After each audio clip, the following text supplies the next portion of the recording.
What's good, y'all? Welcome back to Conversation Piece, your place to discover the untold stories of Indianapolis through the perspectives of all of its wonderful people. For some reason, I'm forgetting the intro, but I'm not forgetting my name. I'm your host, Patrick Armstrong, and this is a special butter edition of The Open Door, where we literally open the door to the bus and sit down with members of the community to talk about whatever is on their hearts.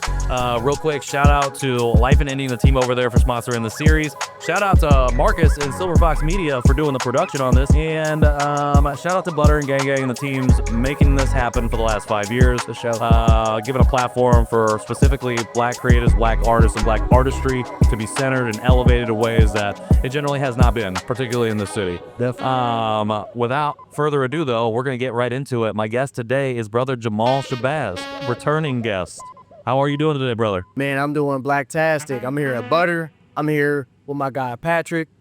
Hey, everything's going right today so far. Everything's going right today so far. We're going to keep the right things going. For people who maybe didn't tune into your episode when you came through the show originally, do you mind sharing just a little bit more about yourself? Of course. My name is Jamaal Shabazz. Most people know me as Brother Jamaal. I involve myself in different endeavors and efforts that pertain to re-education and entertainment, so you can laugh and learn at the same time. Most people know me from our Knowledge of Self board game that teaches you about Black history and Black culture. The trivia app, Knowledge of Self trivia app, that you can download for free. You download it for free. Also, my upcoming Fistful of Play animated series, which is a visual adaptation of my Fistful of Play book. My content on social media that's garnered millions of views, likes, and engagement, and it's, attracted the likes of a lot of different celebrities and notable figures. I'm also an educator. I teach African American studies, and I do content to help other businesses, organizations, corporations as well, that are all about community, helping people, and also educating at the same time. He does a lot of stuff, folks. With that in mind, with all the stuff that you do and all the time it doesn't look like you have, but all the time you make to show up in the community and do events and do all the things that you're involved in, what is on your heart right now? Is there anything in particular that you're like, I need to get this off my chest? One thing I do want to get off my chest, and I actually don't get a lot of chances to appear on podcasts. A lot of people think I'm just always getting these opportunities to speak because I give lectures and speeches too, but it's like, no, I don't. So thank you, not just for giving me the opportunity, 100%. but a lot of other people as well. One thing I want to talk about is, we're at Butter, which is, put together and orchestrated by Gang Gang. A lot of people also everybody's always going to want to put their 2 cents in. 100%. Oh, this person in the community needs to be doing this. This person needs to be doing that. This group, organization, they need to be doing this, and that. It's always the individuals who aren't contributing any time, making no sacrifices. They're not contributing any service or anything to help the neighborhoods of the community, but they always had these negative things to say about it. Like, for example, I was on social media and people were talking about, Gang Gang needs to be doing Butter in an area where there's more Black people.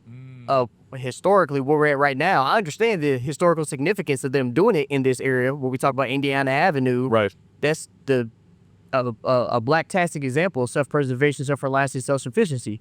Everybody's all talking about, like me, for example, Brother Jamaal needs to be doing this more. Well, first of all, I don't get any grants, allocated funders, or financial support. I'm doing the best with what I have. Gang Gang is doing the best with what they have. It's unity and not uniformity. Everybody doesn't have to be doing the same exact thing, the same exact way. If you're contributing in some aspect, way, shape, or form, that's all that matters. You're contributing with your podcast and serving the community. Gang Gang is helping in this particular effort at Butter with showing people what true artistry is, true creativity is, how to express yourself, how Black liberation isn't just learning about history, it's also learning about the culture. Art is a very, very, very important element when it comes to Black culture and Black liberation. Some people are artists visually with painting and photographs. Some people partake in the arts with writing. I saw a painting of James Baldwin, one of my favorite writers and authors of all time. Toni Morrison. I can go on and on and on. People should give community leaders grace. We're doing the best we can with what we have. I'm contributing with my app, my board game. I also teach at a high school, African American studies, my content on social media, all the above. There's black-owned restaurants all around this area. We're all contributing to one mission, one purpose. You know, you just figure out what you can contribute to the best of your capacity and capabilities, and that's how we can better our overall quality of life and in the fight to stop the Black plight. I couldn't agree more. Like, at the end of the day, we all want the same goal within our different communities, and as the same community, want better for humanity. Well, most people. I will say everybody. Most people have that goal in mind.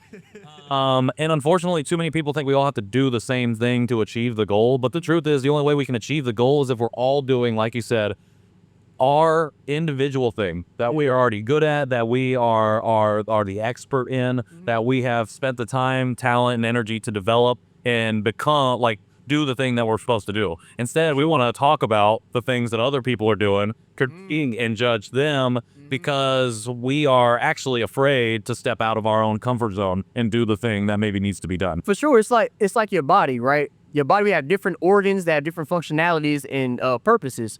Your fingers don't do the same thing your kneecaps do. Your toes don't do the same thing your neck does, right? But it's all one. It's one purpose, one common goal, collective call to action. Your body, like that's all it is, man. And I like how you talk about. I just talked to Samson that does the walk and talk, yep. Right? Me and Samson both teach history. Yep. Right?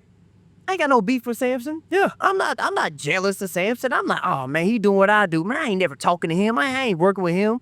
Man, what? We came to butter with my students yesterday. Yep. I didn't sit here and tell my students, just because I teach them about black history all the time, I didn't tell my students, nah, we ain't go, I don't want y'all to learn about Samson because he do what I do. I said, no, y'all go talk to that mighty black man Samson. He's teaching you history. It's another brother out here that's teaching you about yourself and teaching you about the world.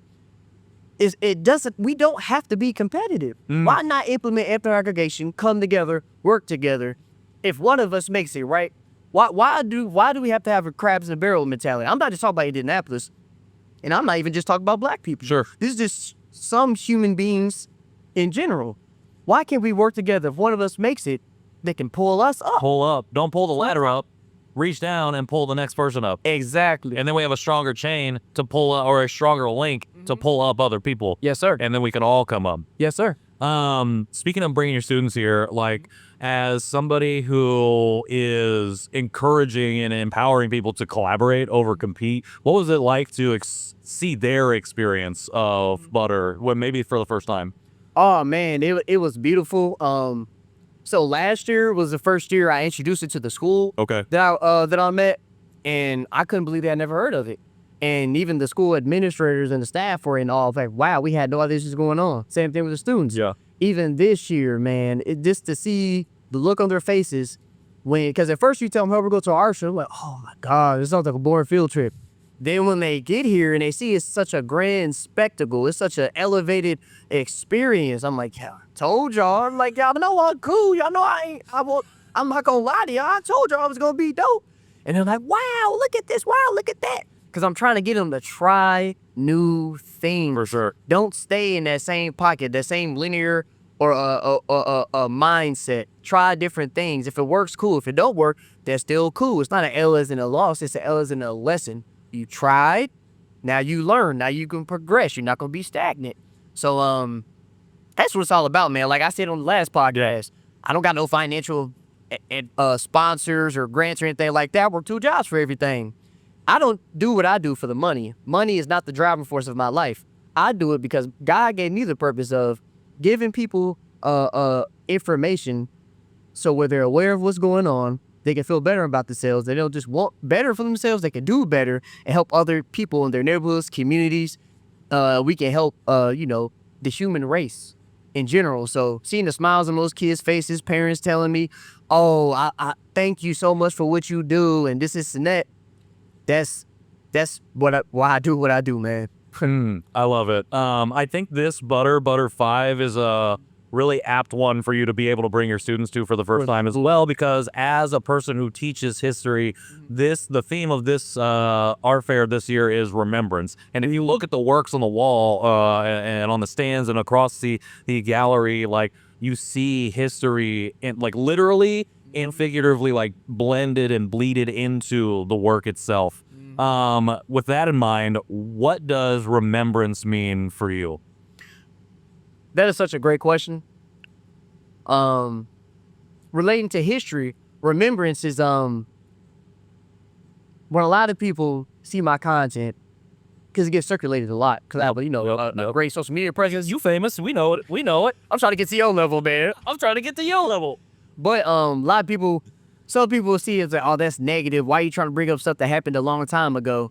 Teaching history or remembering what happened in the past, or historically, is not to make anyone feel bad. It's not to be negative. It's not to be pessimistic, rather than being optimistic.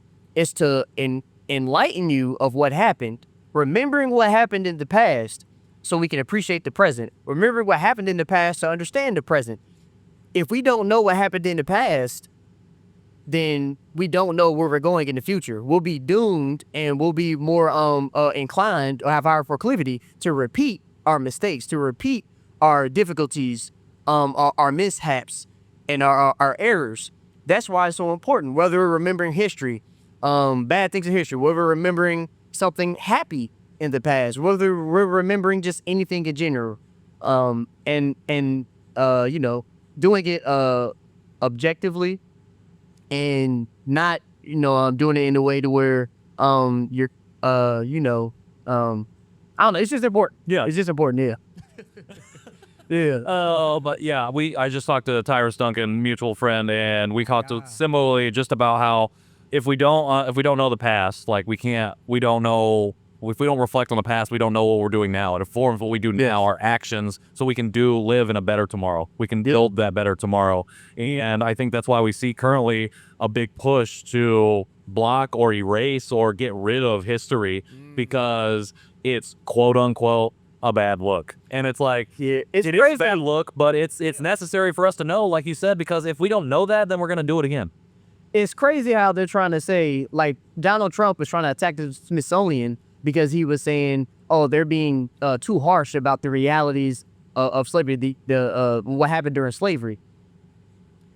They've been trying to suppress and trivialize the African and Black experience for centuries.